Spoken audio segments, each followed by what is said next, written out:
Hello, and welcome to the Better Hiker podcast, where we seek to better ourselves and the trails we walk. If you're an urban hiker, weekend warrior, or long-distance backpacker, this is the podcast for you. In each episode, we'll be exploring adventurous tales, both new and old, learning how to be more mindful of the natural world, and motivating ourselves to be better hikers. Lace up your shoes and start walking. Here's your host, Arthur McMahon. Hello everyone, as the intro said, I am Arthur McMahon, and this is the Better Hiker podcast. Being that this is the first episode, I'm going to start off with a short rundown of who I am and what this show's all about. The aim of this show is to spread knowledge, share stories, and pursue mindfulness, all in an effort to improve ourselves, our well-being, and our understanding of the natural world. Let's call it a trail wisdom and philosophy podcast. Now, I love to get out and walk, whether it be along the city streets or hoofing it to the top of a mountain. It's my absolute favorite hobby, even more so than beer and board games.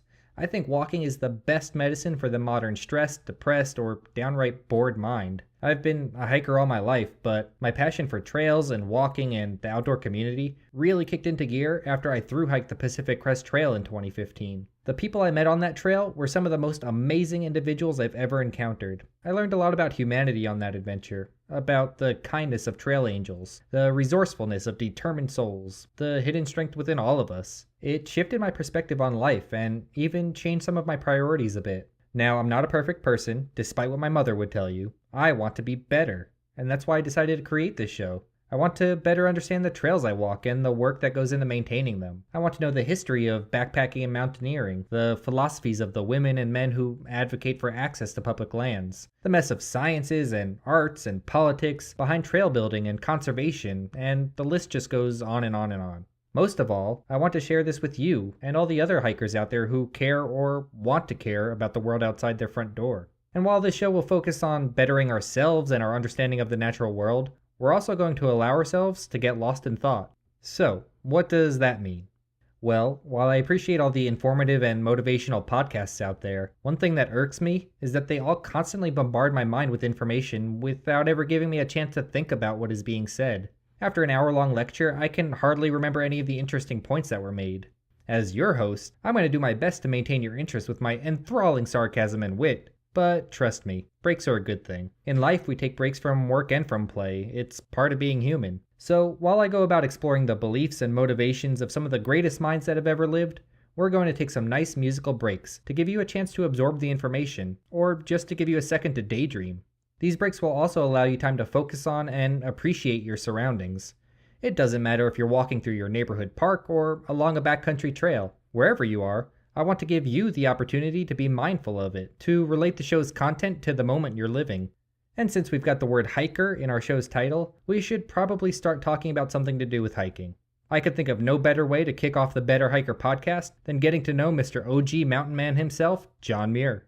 All adventurous souls these days who have an interest in the wild outdoors wind up hearing about Mr. John Muir at one point or another. He's become somewhat of an outdoor legend, almost a mythological being, something like the Sasquatch, both of whom are hairy creatures who spent every waking minute in the mountains, stalking around the forests of North America with an infamous distaste for highway tourists and flatbed hunters. One of the only differences between the two is that we have plenty of proof that Muir actually existed, and luckily for us, much of that proof lies within the thousands of pages he's written. Generally, people know that John Muir has had a lot of things and places named after him. Everything from mountain passes to streets and libraries. He's also found all over social media. John Muir's words are quoted and misquoted on the daily all around the world, gracing the likes of Facebook statuses, blurry Instagram photos, and hastily designed generic t-shirts. What's his most famous line? It's probably, "The mountains are calling and I must go." I don't think Muir in his wildest dreams would have imagined those words he wrote to his sister were going to end up on countless sweatshop-made coffee mugs. The man simply loved nature. He loved the hell out of it. He studied plants and glaciers for fun. He fought to preserve parks and public lands. His political and conservational efforts earned him the nickname Father of the National Parks. And still today, we can see the effects of his passion. Borders have been shaped by this man. Trails have been scraped in his name. Millions of acres of preserved natural forest owe at least a small part of their conservation to the one and only John Muir. But he was also kind of a know-it-all, one of those holier-than-thou types, at least in his younger years. Pobody's nerfect, as the saying goes, and Muir was a lonely man for much of his life. because it was rare that he found someone who could match his environmental interest, much less passion. He wanted to share the mountains with others, but as we'll see in the readings ahead, he only cared to share them with people who he felt truly understood the worth of a tree perched on a granite cliff, or the complete value of a seasonal stream. He despised the throngs of Yosemite Valley visitors who did little more than view what they could from the main road and the acreage around their hotel. Those vacationers would never know the mountains like he did. Muir referred to them as valley scum. I should point out that in the letters to a friend, of which I'm about to read excerpts of to you, John Muir was still a young man, and he was writing personal letters to a close friend of his, Mrs. G.N. Carr. The angst and opinion he shared in these letters were not meant to be seen by the public. Instead, these letters reveal some of Muir's true, private personality. He pours out his heart and soul to Mrs. Carr, who he called his spiritual mother, because she was one of the few people in his life who understood him, who sympathized with him. I have edited some of the upcoming letters for brevity, but all the words remain his own. We're going to see how this man of the mountains was no better than you or I. He had passions and desires that he fought to preserve, but he also suffered through sadness and anger, like the rest of us. Most of these excerpts are taken from John Muir's time living in Yosemite. However, the first letters in the collection address the time shortly after John Muir left the University of Wisconsin and the teachings of Jeanne's husband, Dr. Ezra Carr. Muir worked and studied in Canada before finding a factory job in Indianapolis, where he nearly lost an eye in a machinery accident. After recovering from his injury, he began his famous 1,000-mile walk from Kentucky to Florida. He then traveled to Cuba and New York before making his way west to California. Anyway, that's enough for me. Let's follow Muir into the mountains and listen to what he had to say.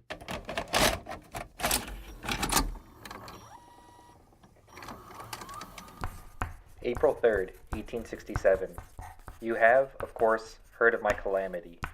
The sunshine and the winds are working in all the gardens of God, but I am lost.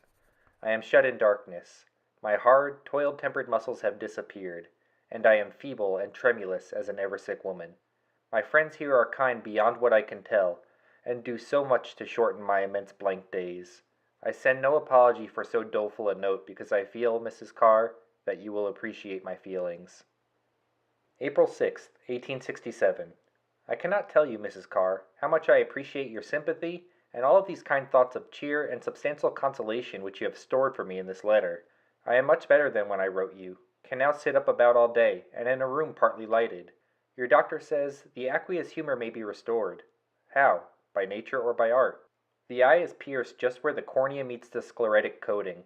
I do not know the depth of the wound or its exact direction. Sight was completely gone from the injured eye for the first few days, and my physician said it would be ever gone, but I was surprised to find that on the 4th or 5th day, I could see with it a little. Sight continued to increase for a few days, but for the last 3 weeks it has not perceptibly increased or diminished. I called in a Dr. Parvin lately, said to be a very skillful oculist and of large experience both here and in Europe. He said that he thought the iris permanently injured, that the crystalline lens was not injured, that, of course, my two eyes would not work together, and that on the whole my chances of distinct vision were not good. But the bare possibility of anything like full sight is now my outstanding hope. When the wound was made, about 1/3 of a teaspoonful of fluid like the white of an egg flowed out upon my fingers. Aqueous fluid, I suppose. The eye has not yet lost its natural appearance. I can see sufficiently well with it to avoid the furniture, etc., in walking through a room, can almost, in full light, recognize some of my friends, but cannot distinguish one letter from another of common type. I would like to hear Dr. Carr's opinion of my case. When I received my blow, I could not feel any pain or faintness, because the tremendous thought glared full on me that my right eye was lost. I could gladly have died on the spot, because I did not feel that I could have the heart to look at any flower again. But this is not so, for I wish to try some cloudy day to walk to the woods, where I am sure some of spring's sweet fresh born are waiting. I believe with you that nothing is without meaning and purpose that comes from a Father's hand. But during these dark weeks I could not feel this, and as for courage and fortitude, scarce the shadows of these virtues were left me. The shock upon my nervous system made me weak in mind as a child. But enough of woe. When I can walk to where fruited specimens of Clemacium are, I will send you as many as you wish. I must close. I thank you all again for your kindness. I cannot make sentences that will tell how much I feel indebted to you. Please remember me to all of my friends. You will write soon. I can read my letters now. Cordially, Muir. June 9th, 1867. I have been looking over your letters and am sorry that so many of them are unanswered. My debt to you has been increasing very rapidly of late, and I don't think it can ever be paid. I am not well enough to work, and I cannot sit still. I have been reading and botanizing for some weeks, and I find that for such work I am very much disabled. I leave this city for home tomorrow, accompanied by Merrill Moores, a little friend of mine 11 years of age. We will go to Decatur, thence northward through the wide prairies, botanizing a few weeks by the way. We hope to spend a few days in Madison, and I promise myself a great deal of pleasure. I hope to go south towards the end of summer, and as this will be a journey that I know very little about, I hope to profit by your counsel before setting out. I am very happy with the thought of so soon seeing my friends in Madison, and the plants of Madison, and yours. I am thankful that this affliction has drawn me to the sweet fields rather than from them. I wish I knew where I was going, doomed to be carried of the spirit into the wilderness, I suppose. I wish I could be more moderate in my desires, but I cannot, and so there is no rest. Is not your experience the same as this? Give my love to Allie and Henry and all of my friends. Yours most cordially, John Muir. September 9th, 1867. I left Indianapolis last Monday, and have reached this point by a long, weary, roundabout walk. I walked from Louisville a distance of 170 miles, and my feet are sore, but I am paid for all of my toil 1,000 times over. The sun has been among the treetops for more than an hour, and the dew is nearly all taken back, and the shade in these hill basins is creeping away into the unbroken strongholds of the grand old forests. I have enjoyed the trees and scenery of Kentucky exceedingly. How shall I ever tell of the miles and miles of beauty that have been flowing into me in such measure? These lofty, curving ranks of bobbing, swelling hills, these concealed valleys of fathomless verdure, and these lordly trees with the nursing sunlight glancing in their leaves upon the outlines of the magnificent masses of shade embosomed among their wide branches. These are cut into my memory to go with me forever. I often thought as I went along how dearly Mrs. Carr would appreciate all this. I have thought of many things I wish to ask you about when with you. I hope to see you all again some time when my tongue and memory are in better order. I have much to ask the doctor about the geology of Kentucky. I have seen many caves, Mammoth among the rest. I found 2 ferns at the last. My love to Allie and all. Very cordially yours, John Muir. I am in the woods on a hilltop with my back against a moss-clad log. I wish you could see my last evening's bedroom. My route will be through Kingston and Madisonville, Tennessee, and through Blairsville and Gainesville, Georgia. Please write me at Gainesville. I am terribly hungry. I hardly dare to think of home and friends. I was a few miles south of Louisville when I planned my journey. I spread out my map under a tree, and made up my mind to go through Kentucky, Tennessee, and Georgia to Florida, thence to Cuba, thence to some part of South America, but it will be only a hasty walk. I am thankful, however, for so much. I will be glad to receive any advice from you. I am very ignorant of all things pertaining to this journey. Again, farewell, J. Muir. July 26, 1868. I have had the pleasure of but one letter since leaving home from you, that I received in Gainesville, Georgia. I have not received a letter from any source since leaving Florida, and of course I am very lonesome, and hunger terribly for the communion of friends. I will remain here 8 or 9 months and hope to hear from all of my friends.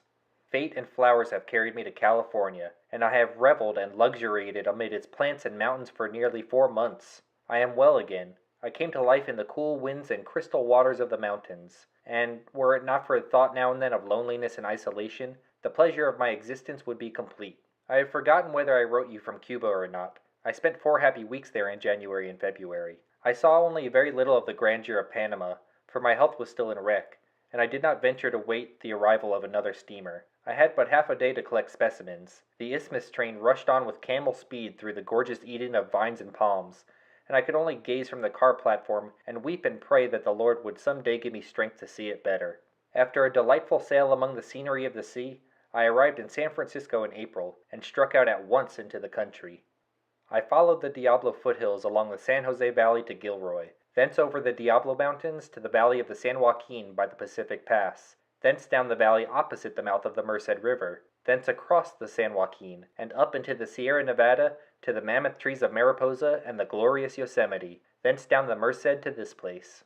The goodness of the weather as I journeyed towards Pacheco was beyond all praise and description, fragrant and mellow and bright. The air was perfectly delicious, sweet enough for the breath of angels. Every draught of it gave a separate and distinct piece of pleasure. I do not believe that Adam and Eve ever tasted better in their balmiest nook.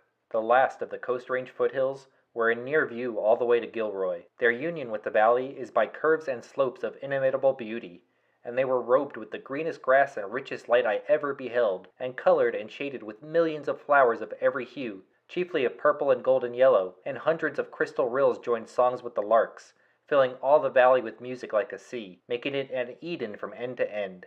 The scenery, too, and all of nature in the pass is fairly enchanting. Strange and beautiful mountain ferns, low in the dark canyons and high upon the rocky, sunlit peaks, banks of blooming shrubs, and sprinklings and gatherings of flowers, precious and pure as ever enjoyed the sweets of a mountain home. And oh, what streams are there, beaming, glancing, each with a music of its own, singing as they go in the shadow and light, onward upon their lovely changing pathways to the sea. And hills rise over hills, and mountains over mountains, heaving, waving, swelling, in most glorious, overpowering, unreadable majesty. And when at last, stricken with faint like a crushed insect, you hope to escape from all the terrible grandeur of these mountain powers, other fountains, other oceans break forth before you, for there, in clear view, over heaps and rows of foothills is laid a grand, smooth, outspread plain, watered by a river, and another range of peaky snow-capped mountains 100 miles in the distance.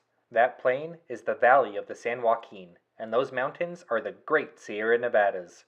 The valley of the San Joaquin is the floweriest piece of world I ever walked. One vast level, even flower bed, a sheet of flowers, a smooth sea ruffled a little by the tree fringing of the river, and here and there of smaller cross streams from the mountains. Florida is indeed a land of flowers, but for every flower creature that dwells in its most delightsome places, more than 100 are living here. Here is Florida. Here they are not sprinkled apart with grass between, as in our prairies, but grasses are sprinkled in the flowers. Not, as in Cuba, flowers piled upon flowers heaped and gathered into deep, glowing masses, but side by side, flower to flower, petal to petal, touching but not entwined, branches weaving past and past each other, but free and separate. One smooth garment, mosses next to the ground, grasses above, petaled flowers between.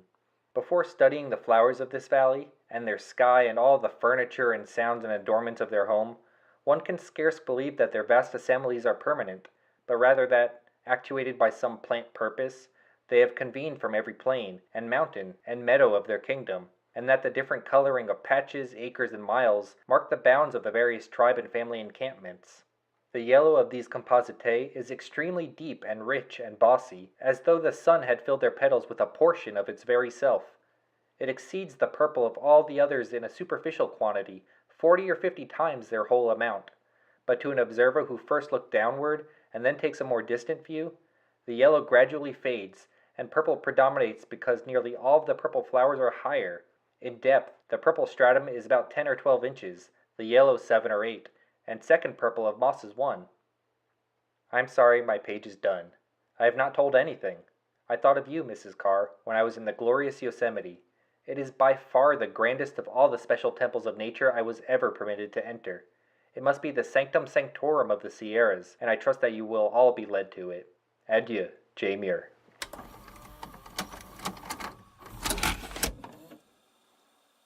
All right, it's break time. John's view on life changed after that life-threatening eye injury. He sent himself on a 1,000-mile walk because, as he put it, the spirit of the wilderness called to him. His adventure carried him all the way to the Sierra Nevada of California, to Yosemite, to the mountains of which he is most known to. How often do we dream of embarking upon such an adventure, only to let go of those dreams for the sake of responsibility to work or family or whatever excuse we can come up with? Fear is the root of complacency. We fear journeying into the unknown. We fear leaving the people and places we know. We fear excusing ourselves from societal expectations because most of us are deathly afraid of being labeled as an outcast, as someone who doesn't belong, doesn't conform. We fear not being seen as perfect by everyone around us. Those same fears perpetuated by society may very well have lived within Muir for most of his young life. It took a life-threatening accident for Muir's perspectives to shift. For him to see what he was most afraid of was living the normal 9-to-5 life that was expected of him. He feared dying without fulfilling his need for adventure, without engaging his wanderlust. It's one of the most restated cliches on the planet, but you only have this one life to live, so make it your own. An explorative life like Muir's isn't for everyone, but it sets a precedent for all of us that is worth thinking about. I've let fears fester within my own mind over the years, but I'm trying to break them now. Primarily my concern for what everyone else thinks of me. It's an unnecessary and overwhelming burden that I've placed on my own shoulders. This fear has stopped me from pursuing interests and caused me way too much unneeded stress. I have no control over other people. All I can control are my own thoughts and actions. To hell with the judgments of others. They're too wrapped up in their own lives to give a second thought to me anyway. I've got to be better for myself, not for them. So, what are your dreams? What fears keep you from chasing after them? Not every adventure is worth pursuing, but it is worth considering the fears that are holding you back. They may be forming other roadblocks in your life that you're unaware of.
November 1st, 1868.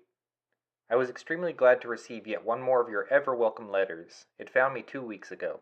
I am not surprised to hear of your leaving Madison, and am anxious to know where your lot will be cast. If you go to South America soon, I shall hope to meet you, and if you should decide to seek the shores of the Pacific and California before the end of the year, I shall find you, and be glad to make another visit to the Yosemite with your doctor and priest, according to the old plan.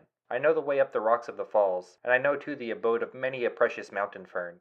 I gathered plenty for you, but you must see them at home. Not an angel could tell the tithe of these glories. If you make your home in California, I know from experience how keenly you feel the absence of the special flowers you love. No others can fill their places. Heaven itself would not answer without Calypso and Linnea. I think that you will find California just what you desire in climate and scenery, for both are so varied. March is the springtime of the plains, April the summer, and May the autumn. The other months are dry and wet winter, uniting with each other, and with the other seasons by splices and overlappings of very simple and very intricate kinds. I rode across the seasons in going to Yosemite last spring. I started from the Joaquin in the last week of May. All the plain flowers, so lately fresh in power and full of beauty, were dead. Their parched leaves crisped and fell to powder beneath my feet, as though they had been cast into the oven, and they had not, like the plants of our West, weeks and months to grow old in, but they died ere they could fade, standing together holding out their branches erect and green as life. But they did not die too soon. They lived a whole life, and stored away abundance of future life principle in the seed. After riding for 2 days in this autumn, I found summer again in the higher foothills. Flower petals were spread confiningly open, the grasses waved their branches all bright and gay in the colors of healthy prime, and the winds and streams were cool. 40 or 50 miles further into the mountains I came to spring. The leaves on the oak were small and drooping, and they still retained their first tintings of crimson and purple, and the wrinkles of their bud folds were distinct as if newly opened, and all along the rims of cool brooks and mild sloping places, thousands of gentle mountain flowers were tasting life for the first time. A few miles farther, onward and upward, I found the edge of winter. Scarce a grass could be seen. The last of the lilies and spring violets were left below. The winter scales were still shut upon the buds of the dwarf oaks and alders. The grand Nevada pines waved solemnly to cold, loud winds among rushing, changing storm clouds. Soon my horse was plunging in snow 10 feet deep. The sky became darker and more terrible. Many-voiced mountain winds swept the pines, speaking the dread language of the cold north. Snow began to fall, and in less than a week from the burning plains of the San Joaquin autumn was lost in the blinding snows of mountain winter. Descending these higher mountains towards the Yosemite, the snow gradually disappeared from the pines in the sky. Tender leaves unfolded less and less doubtfully. Lilies and violets appeared again, and I once found more spring in the Grand Valley. Thus meet and blend the seasons of these mountains and plains, beautiful in their joinings, as those of lake and land or of the bands of a rainbow. The room is full of talking men. I cannot write, and I can only attempt to scrawl this note to thank you for all the good news and good thoughts and friendly wishes and remembrances you send. Ever yours most cordially, J.M. February 24th, 1869. Your 2 California notes from San Francisco and San Mateo reached me last evening, and I rejoice at the glad tidings they bring of your arrival in this magnificent land. I have thought of you hundreds of times in my seasons of deepest joy, amid the flower purple and gold of the plains, the fern fields in gorge and canyon, the sacred waters, tree columns, and the eternal, unnameable sublimities of the mountains. Of all of my friends, you are the only one that understands my motives and enjoyments. I have not made a single friend in California, and you may be sure I strode home last evening from the post office feeling rich indeed. As soon as I hear of your finding a home, I shall begin a plan of visiting you. I am engaged at present in the very important and patriarchal business of sheep. I am a gentle shepherd. The gray box in which I reside is distant about 7 miles northwest from Hopeton. The Merced pours past me on the south from the Yosemite. Smooth, domy hills and the tree fringe of the Tuolumne bound me on the north. The lordly Sierras join sky and plain on the east, and the far coast mountains on the west. My mutton family of 1,800 range over about 10 square miles, and I have abundant opportunities for reading and botanizing. I shall be here for about 2 weeks, and then I shall be engaged in shearing sheep between the Tuolumne and Stanislaus, from the San Joaquin to the Sierra foothills for about 2 months. I will be in California until next November, when I mean to start for South America. You must prepare for your Yosemite baptism in June. Spring will soon arrive to the plants of the Madison, and surely they will miss you. In Yosemite you will find the casiopes and laurels and azaleas and luxuriant mosses and ferns, but I know that even these can never take the place of the long-loved ones of your Vermont hills. Forgive me this long writing. I know that you are in fever of joy from the beauty pouring upon you. Nevertheless, you seem so near I can hardly stop. My most cordial regards to the doctor. Californians do not deserve such as he. I am your friend, John Muir. May 16th, 1869. The thoughts of again meeting with you and with the mountains makes me scarce able to hold my pen. If you can let me know by the 1st of June when you will leave Stockton, I will meet you in the very valley itself. When the grass of the plains is dead, most owners of sheep drive their flocks to the pastures green of the mountains, and as my soul is athirst for mountain things, I have engaged to take charge of a flock all summer between the headwaters of the Tuolumne and the Yosemite, within a few hours' walk of the valley. I intend to enjoy another baptism in the sanctuaries of Yosemite, whether with companions of like passions or alone. Surely, then, my cup will be full when blessed with such company. You will require a light tent made of cotton sheeting, also a strong dress and a strong pair of shoes for rock service. You will, of course, bring a good supply of paper for plants.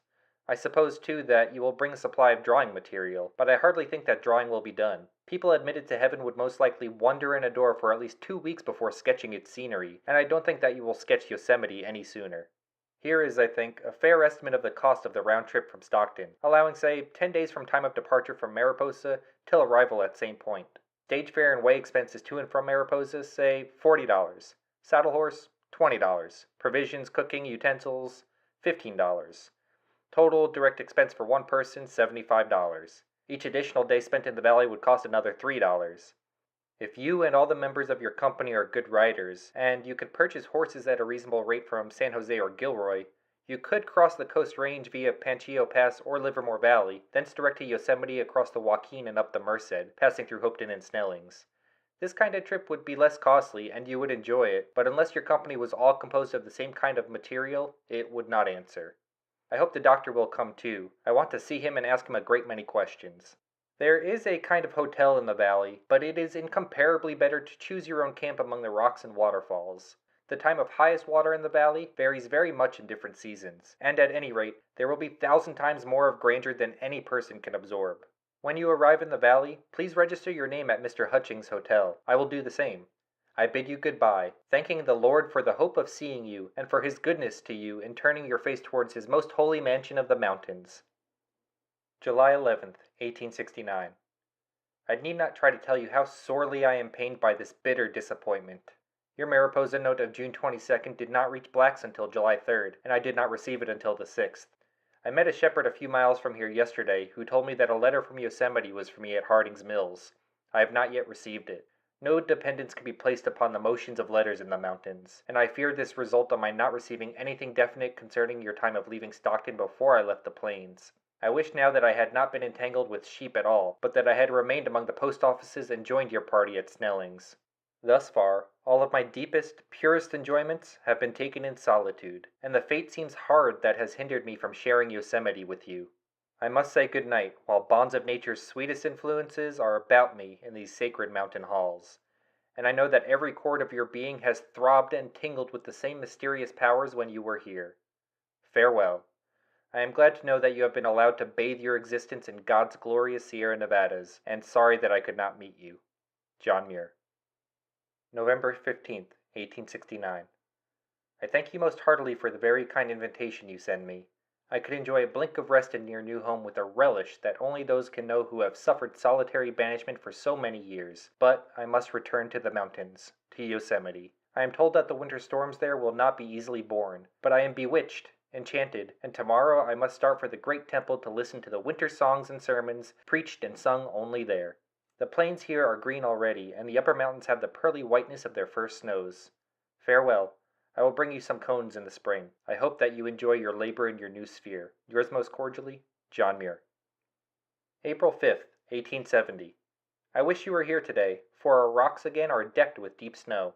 2 days ago, a big gray cloud collared Barometer Dome. The vast booming column of the upper falls was swayed like a shred of loose mist by broken pieces of the storm that struck it suddenly, occasionally bending it backwards to the very top of the cliff, making it hang sometimes more than a minute, like an inverted bow edged with comets.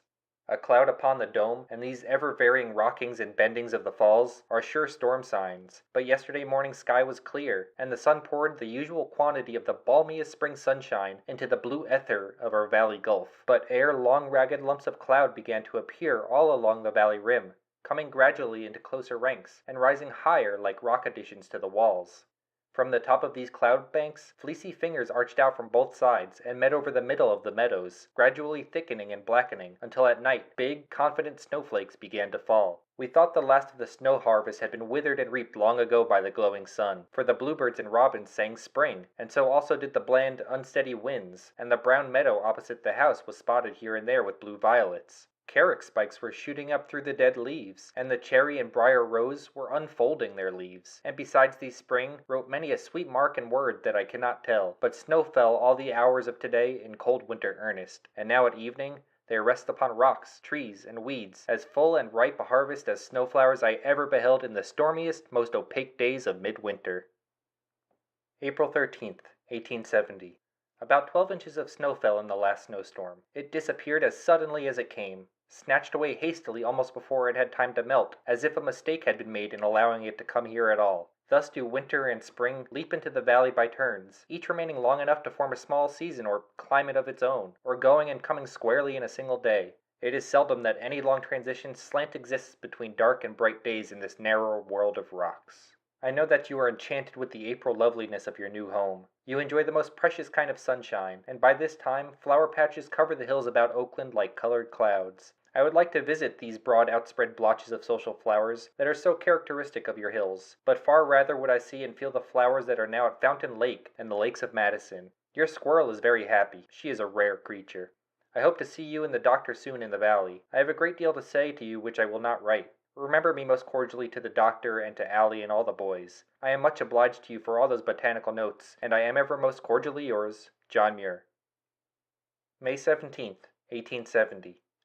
Our valley is just gushing, throbbing full of open, absorbable beauty, and I feel that I must tell you about it. I am lonely among my enjoyments. The valley is full of visitors, but I have no one to talk to.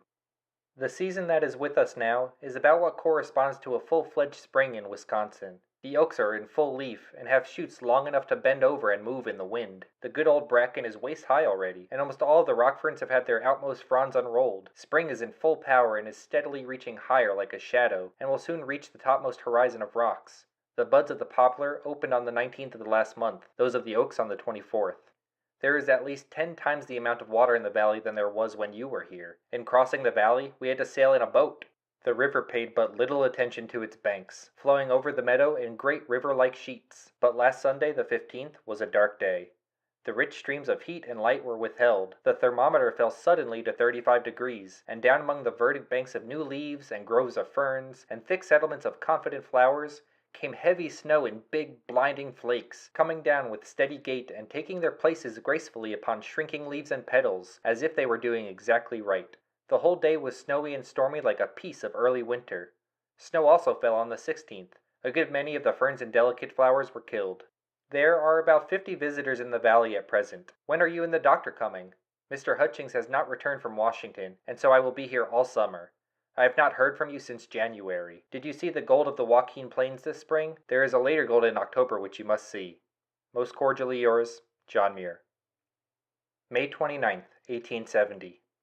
I received your apology 2 days ago, and ran my eyes hastily over it 3 or 4 lines at a time to find the place where you said you were coming. But you fear that you cannot come at all, and only hope that the doctor may. But I shall continue to look for you nevertheless. All sorts of human stuff is being poured into our valley this year, and the blank, fleshy apathy with which most of it comes in contact with the rock and water spirits of this place is most amazing. I do not wonder that the thought of such people being here, Mrs. Carr, makes you mad. But after all, Mrs. Carr, they are about harmless. They come sprawlingly to their saddles like overgrown frogs, pulling themselves up a steam bank through the bent sedges, ride up the valley with about as much emotion as the horses they ride upon, and comfortable when they have done it all, and long for the safety and flatness of their proper homes. In your first letter to the valley, you complain of the desecrating influences of the fashionable hordes about to visit here, and say that you mean to come only once more and into the beyond. I am pretty sure that you are wrong in saying and feeling so, for the tide of visitors will float slowly about the bottom of the valley as a harmless scum, collecting in hotel and saloon eddies, leaving the rocks and falls eloquent as ever, and instinct with imperishable beauty and greatness. And recollect that the top of the valley is more than halfway to real heaven, and the Lord has many mansions away in the Sierra, equal in power and glory to Yosemite, though not quite so open, and I venture to say that you will see the valley many times both in and out of the body. I am glad that you are going to the coast mountains to sleep on Diablo. I am sure that you will be lifted above all the effects of your material work. There is a precious natural charm in sleeping under an open starry sky. You will have a very perfect view of the Joaquin Valley and the snowy, pearly wall of the Sierra Nevada. I lay for weeks last summer upon a bed of pine leaves at the edge of a gentian meadow in full view of Mount Dana. I have thought of a walk in the wild gardens of Honolulu, and now that you speak of my going there, it becomes very probable, as you seem to understand me better than I do myself. I have no square idea about the time I shall get myself away from here. I shall at least stay till you come. I fear that the agave will be in the spirit world ere that time. You say that I ought to have such a place as you saw in the gardens of that 1.5 miles of climate. Well, I think those lemon and orange groves would do, perhaps, to make a living. But for a garden I should not have anything less than a piece of pure nature. I was reading Thoreau's Maine Woods a short time ago. As described by him, these woods are exactly like those of Canada West. These summer days go on calmly and evenly. Scarce a mark of the frost and snow of the 15th is visible. The brackens are 4 or 5 feet high already, and the earliest azaleas have opened, and the whole crop of bulbs is ready to burst. The river does not overflow its banks now, but it is exactly brim-full. There are 60 or 70 visitors here at present. I have received only 2 letters from you this winter and spring. I kissed your untamed one for you. She wishes that she knew the way to Oakland that she might come to you. Yours most cordially, J. Muir.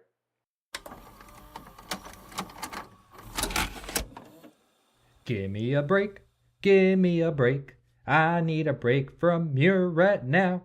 All right, you got it. Johnny Boy is going a little overboard with the please visit me requests in these letters. We can feel his love for the mountains and all the wonderful elements of nature held within them. But John Muir is sorely missing the one thing the mountains cannot provide him, a human connection. I feel sorry for him, but also for Mrs. Carr. She's got quite an emotional friend she's having to comfort here.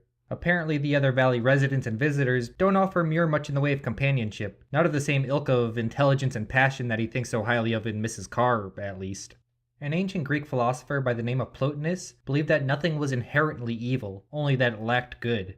When looking at John Muir's life through the lens of legend, we only see the good of him, and not only that we can see him as a good man, but that he was healthy, wealthy, intelligent, passionate, and all the other good traits associated with a legendary figure who accomplished a great many things. In reality, at least in this stage of life, Muir was also lonely, sad, and maybe a little spiteful. He lacked companionship, and companionship is a good thing for us humans. Without it, a void was left within him, and so it was filled by these negative feelings, this distaste for the average park visitor. Humans really are social creatures. Even the most self-reliant, people-hating, dig a hole in the ground and live there forever hobbity hermits eventually succumb to some level of loneliness. John Muir is aching to share the wild lands, his love, with someone who will appreciate it as much as he does. How many times have you wanted the same, only to find no one in close proximity to share your passion with? And how did you respond to those emotions?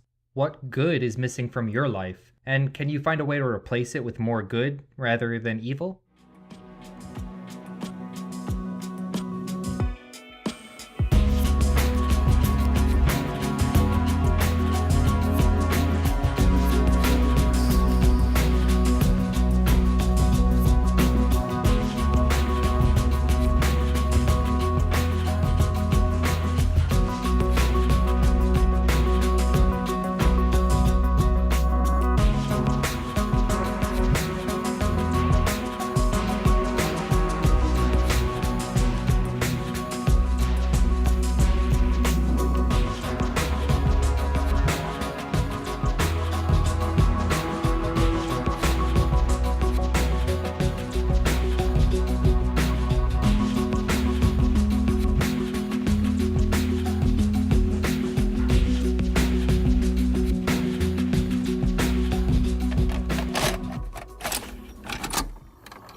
1870. I am very, very blessed. The valley is full of people, but they do not annoy me. I revolve in pathless places and in higher rocks than the world and his ribbony wife can reach. I had not been blunted by hard work in the mill, and crazed by Sabbath raids among the high places of this heaven, I would have written you long since.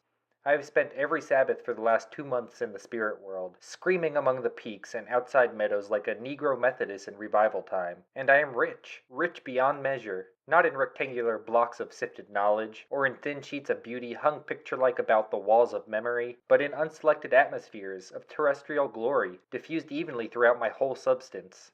Your Brooksian letters I have read with a great deal of interest. They are so full of the spice and poetry of unmingled nature, and in many places they express my own present feelings very fully. Quoting from your forest glen, without anxiety and without expectation, all my days come and go mixed with such sweetness to every sense. And again, I don't know anything of time and but little of space. My whole being seemed to be open to the sun, and this I do most comprehensively appreciate and am just beginning to know how fully congenial you are. Would that you could share my mountain enjoyments. In all my wanderings through nature's beauty, whether it be among the ferns at my cabin door, or in the high meadows and peaks, or amid the spray and music of waterfalls, you are the first to meet me, and I often speak to you as verily present in the flesh. About a week ago at daybreak, I started up a mountain near Glacier Point to see Pohono in its upper woods, and to study the kind of life lived up there. I had a glorious day, and reached my cabin at daylight by walking all night. Oh, what a night among those moon shadows! It was 7 o'clock a.m. when I reached the top of the cathedral rocks. A most glorious 22 hours of life amid nameless peaks and meadows and the upper cataracts of Pohono. Mr. Hutchings told me next morning that I had done 2 or 3 days climbing in one, and that I was shortening my life, but I had a whole lifetime of enjoyment, and I care but little for the arithmetical length of days. I can hardly realize that I have not yet seen you here. I thank you for sending me so many friends, but I am waiting for you. I'm going up the mountain soon to see your lily garden at the top of Indian Canyon. My love to Allie and all of your boys and to the doctor. Ever thine, John Muir. 1871. The spirit has again led me to the wilderness, in opposition to all counter-attractions, and I am once more in the glory of the Yosemite. Your very cordial invitation to your home reached me as I was preparing to ascend, and my whole being was possessed with visions of snowy forests of the pine and spruce, and of mountain spires beyond, pearly and half-transparent, reaching into heaven's blue not purer than themselves. In company with another young fellow whom I persuaded to walk, I left the plains just as the first gold sheets were beginning to outspread.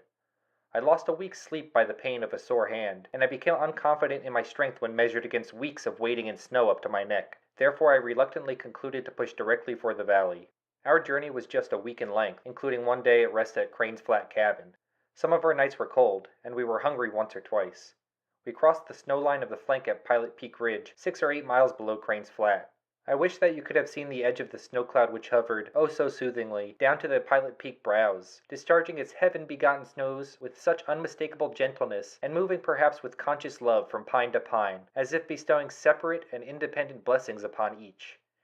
In a few hours we climbed under and into the glorious storm cloud. What a harvest of crystal flowers, and what wind songs were gathered from the spiry firs and the long fringy arms of the Lambert pine! We could not see far before us in the storm, which lasted until some time in the night, but as I was familiar with the general map of the mountain, we had no difficulty in finding our way. Crane's Flat Cabin was buried, and we had to grope about for the door. After making a fire with some cedar rails, I went out to watch the coming on of the darkness, which was most impressively sublime. Next morning was every way the purest creation I ever beheld. The little flat spot-like in the massive spiring woods was in splendid vesture of universal white, upon which the grand forest edge was minutely repeated and covered with a close sheet of snow flowers. I never before knew that these mountain snow plants were so variable and abundant, forming such bushy clumps and thickets and palmy, ferny groves. Wading waist deep, I had a fine opportunity for observing them, but they shrank from human breath, not the only flowers which do so. Evidently not made for man, neither the flowers composing the snow which came drifting down to us broken and dead, nor the more beautiful crystals which vegetate upon them. A great many storms have come to these mountains since I passed them. The weather here is balmy now, and the falls are glorious.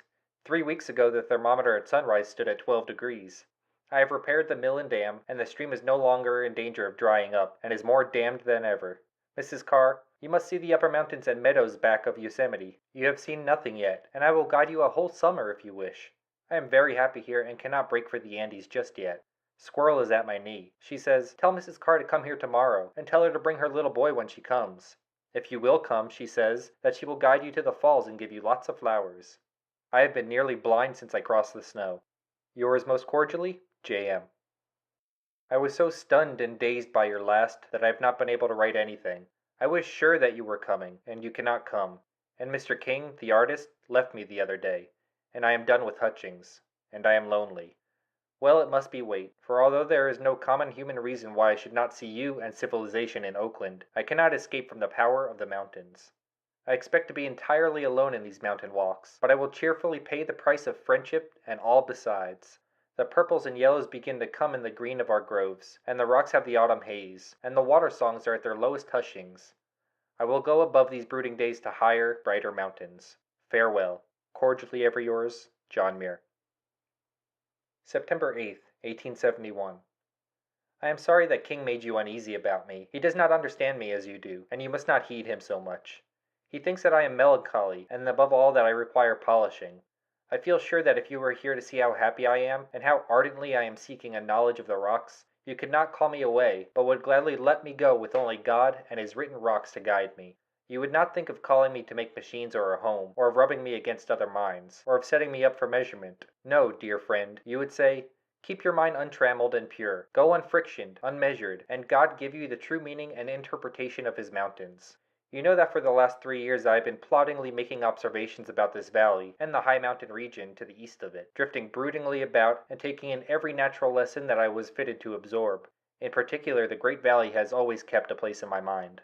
I think that next spring I will have to guide a month or two for pocket money, although I do not like the work. I suppose I might live for 1 or 2 seasons without work. I have $500 here, and I have been sending home money to my sisters and brothers, perhaps about $1,200 or $1,500, and a man in Canada owes me $300 or $400 more, which I suppose I could get if I was in need, but you know that the Scotch do not like to spend their last dollar.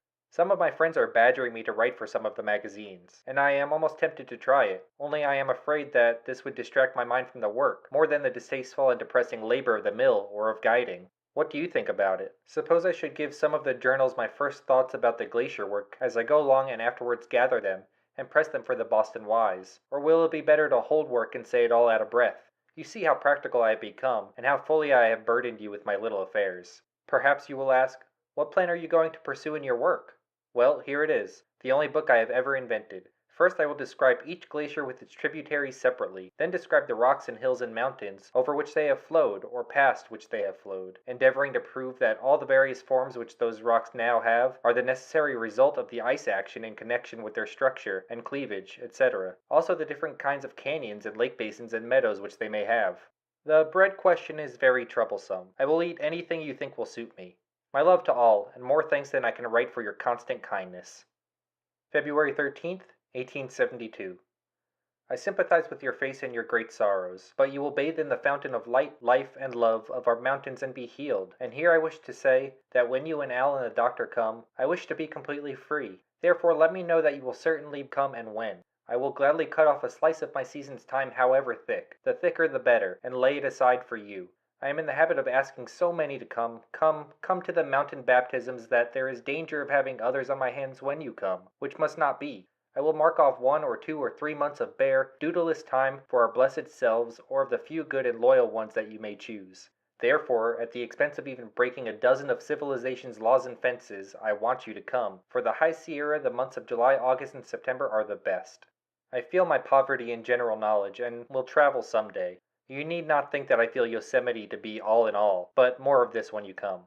I am going to send you with this a few facts and thoughts that I gathered concerning 20 Hill Hollow, which I want to publish, if you think you can mend them and make them into a lawful article fit for outsiders. Plant gold is fading from California faster than did her placer gold, and I wanted to save the memory of that which is laid upon 20 hills. Also I will send you some thoughts that I had happened to get for the poor persecuted, twice damned coyote. If you think anybody will believe them, have them published. Last mail I sent you some manuscript about bears and storms, which you will believe if no one else will. An account of my preliminary rambles among the glacier beds was published in the Daily Tribune of New York, December 9th. Have you seen it? Remember me to the doctor, and the boys, and all my old friends. Yours, etc., John Muir. May 31st, 1872. I care not when you come, so that you come calm and timeful. I will try to compel myself down to you in August, but these years and ages among snows and rocks have made me far more unfit for the usages of civilization than you appreciate. My nerve strings shrink at the prospect, even at the distance, but if by diving into that slimy town sea bottom I can touch Huxley and Tyndall, and mount again with you to calm months in the Sierras, I will draw a long breath and splash into your fearful muds. I would rather have you in September and October than at any other time, but a few weeks of this white water would be very glorious. Merrill Moores, who was with me in Wisconsin and at your Madison home, will be here soon to spend a good big block of time with me. Why can't you let Allie join him? For the last week of our valley has been a lake and my shanty is in a flood, but the walls about us are white this morning with snow, which has checked the free life from our torrents, and the meadows will soon be walkable again. The snow fell last night and this morning. The falls will sing loud and long this year, and the mountains are fat in thick snow that the sun will find hard to fry. Oh, Mrs. Carr, that you could be here to mingle in this night moon glory. I am in the upper Yosemite Falls and can hardly calm to write, but from my thick baptism an hour ago, you have been so present that I must try to fix you a written thought. In the afternoon I came up the mountain here with a blanket and a piece of bread to spend the night in prayer among the spouts of the fall. But now what can I say more than wish again that you might expose your soul to the rays of this heaven. Silver from the moon illuminates this glorious creation which we term falls, and has laid a magnificent double prismatic bow at its base. The tissue of the falls is delicately filmed on the outside like a substance of spent clouds, and the stars shine dimly through it. In the solid shafted body of the falls is a vast number of passing caves, black and deep, with close white convolving spray for sills, and shooting comet shoots above and down their sides like lime crystals in a cave, and every atom of the magnificent being, from the thin silvery crest that does not dim the stars, to the inner arrowy hardened shafts that strike onward like thunderbolts in sound and energy, all is life and spirit. Every bolt and spray feels the hand of God. Oh, the music that is blessing me now! The sun of last week has given the grandest notes of all the yearly anthem, and they echo in every fiber of me. I said that I was going to stop here until morning, and pray a whole blessed night with the falls and the moon, but I am too wet and must go down. An hour or two ago I went out somehow on a little seam that extends along the wall behind the falls. I suppose I was in a trance, but I can positively say that I was in the body, for it is sorely battered and wetted. As I was gazing past the thin edge of the fall, and away through beneath the column to the brow of the rock, some heavy splashes of water struck me, driven hard against the wall. Suddenly I was darkened. Down came a section of the outside tissue composed of spent comets. I crouched low, holding my breath, and anchored to some angular flakes of the rock, took my baptism with moderately good faith. When I dared to look up at the swaying column admitted light, I pounced behind a piece of ice which was weighed tight in the wall, and I no longer feared being washed off, and steady moonbeams slanting past the arching meteors gave me confidence to escape to this snug place where McChesney and I slept one night. This rock shelf extending behind the falls is about 500 feet above the base of the fall and on a perpendicular rock face. How little do we know ourselves, of our profoundest attractions and repulsions, of our spiritual affinities. How interesting does man become, considered in his relations to the spirit of the rock and water. How significant does every atom of our world become amid the influences of those beings unseen, spiritual, angelic mountaineers that so throng these pure mansions of crystal foam and purple granite. I cannot refrain from speaking to this little bush at my side, and to the spray drops that come to my paper, and to the individual sands of the slope I am sitting upon. Ruskin says that the idea of foulness is essentially connected to what we call unorganized matter. How cordially I disbelieve him tonight, and were he to dwell a while among the powers of these mountains, he would forget all dictionary differences between the clean and the unclean, and he would lose all memory and meaning of the diabolical, sin-begotten term, foulness. Well, I must go down. I am disregarding all of the doctor's physiology and sitting here in this universal moisture. Farewell to you and to all the beings about us. July 27th, 1872. I want to see you. I want to speak about my studies, which are growing broader and broader, and spreading away to all countries without any clear horizon anywhere. I will go over all this Yosemite region this fall and write it up in some form or another. Will you be here to accompany me on my easier excursions? I have a good horse for you, and will get a tub and plenty of meal and tea, and you will keep house in very old style, and you can bring whom you please. I will begin my long mountain excursion soon, for the snow is mostly gone from the high meadows. I have been guiding a few parties, and will take a few more if they are the right kind, but I want my mind kept free and sensitive to all influences excepting human business. I need to talk with you more than ever before. I remain ever your friend, John Muir. October 16th, 1873. All of my season's mountain work is done. I have just come down from Mount Whitney, and now our journey is a simple saunter along the base range to Tahoe, where we will arrive about at the end of the month or a few days earlier. I have seen a good deal more of the high mountain region about the head of the Kings and Kern rivers than I expected to do so in short and so late a time. 2 weeks ago I left the doctor and Billy in the Kings River Yosemite and set out for Mount Tyndall and adjacent mountains and canyons. I ascended Tyndall and ran down into the Kern River Canyon and climbed some nameless mountains between Tyndall and Whitney, and thus gained a pretty good general idea of the region. After crossing the range by Kearsarge Pass, I again left the doctor and Bill and pushed southward along the range and northward and up the Cottonwood Creek and Mount Whitney, then over to Kern Canyons again and up to the new highest peak, which I did not ascend as there was no one to attend to my horse. Thus you see I have rambled this highest portion of the Sierra pretty thoroughly, though hastily. I spent the night without fire or food in a very icy windstorm on one of the spires of the new highest peak, by some called Fisherman's Peak. That I am already quite recovered from the tremendous exposure proves that I cannot be killed in any such manner. On the previous day I climbed 2 mountains, making over 10,000 feet of altitude. I saw no mountains in all this grand region that appeared at all inaccessible to a mountaineer. Give me a summer and a bunch of matches and a sack of meal, and I will climb every mountain in this region.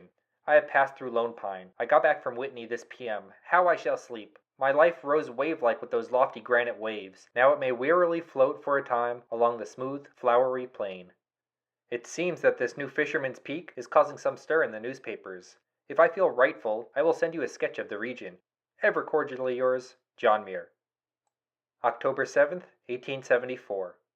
I expected to have been among the foothill drift long ago, but the mountains fairly seized me, and, ere I knew, I was up the Merced Canyon, where we were last year, past Shadow and Merced Lakes, and Arsoda Springs, etc. I returned last night, had a glorious storm, and 1,000 sacred beauties that seemed yet more and more divine. I camped 4 nights at Shadow Lake, at the old place in the pine thickets. I have ousel tales to tell. I was alone, and during the whole excursion, or period rather, was in a kind of calm, uncurable ecstasy. I am hopelessly and forever a mountaineer. How glorious my studies seem, and how simple! I found out a noble truth concerning the Merced moraines that escaped me hitherto. Civilization, and fever, and all the morbidness that has been hooted at me, has not dimmed my glacial eyes, and I care to live only to entice people to look at nature's loveliness. My own special self is nothing. My feet have recovered their cunning. I feel myself again. Tell Keith the colors are coming to the groves. I leave Yosemite for over the mountains to Mono and Lake Tahoe in a week. Thence, anywhere. Shastaward, etc. I think I may be in Brownsville, Yuba County, where I may get a letter from you. Farewell.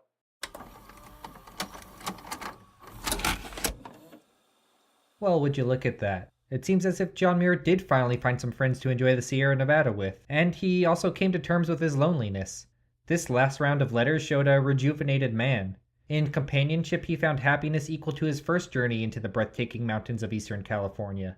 Of course, this didn't squelch his pleas for Mrs. Carr to join him, but he was no longer as emotionally invested in ensuring his friend came to visit. He had found inner peace, companionship between himself and the mountains.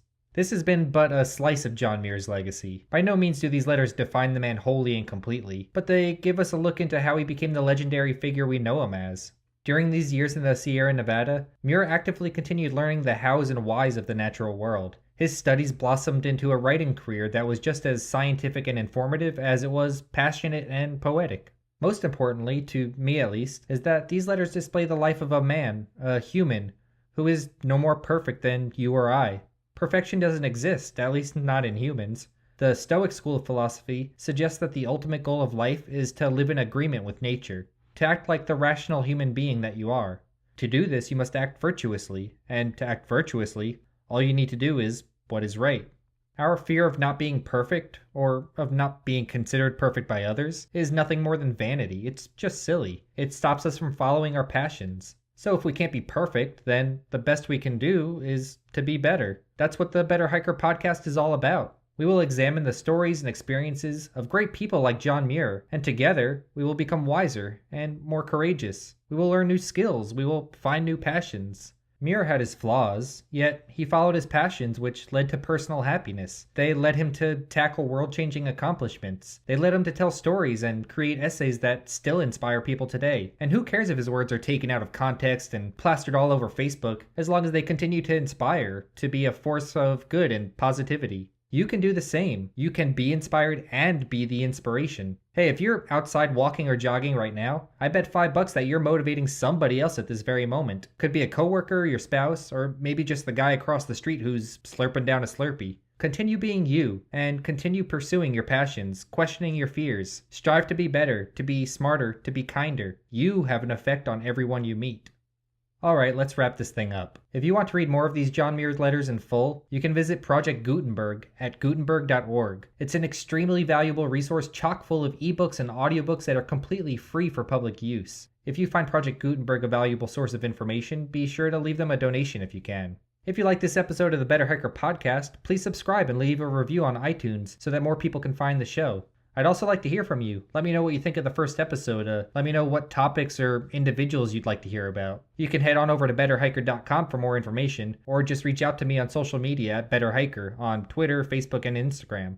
Lastly, if you find this podcast a valuable resource of information and entertainment, consider supporting Better Hiker on Patreon at patreon.com/betterhiker. All Patreon supporters get some extra content and community benefits for showing their support of the show. Thanks, everybody. Better yourself and the trails you walk. Be a better hiker. See you next time. That's it for this episode of the Better Hiker podcast. Don't forget to rate, review, and subscribe to Better Hiker on iTunes or wherever you get your podcasts. For more info and content, check out our website at betterhiker.com. To contribute to the show and receive some extra goodies, visit our Patreon page at patreon.com/betterhiker. Thanks for listening.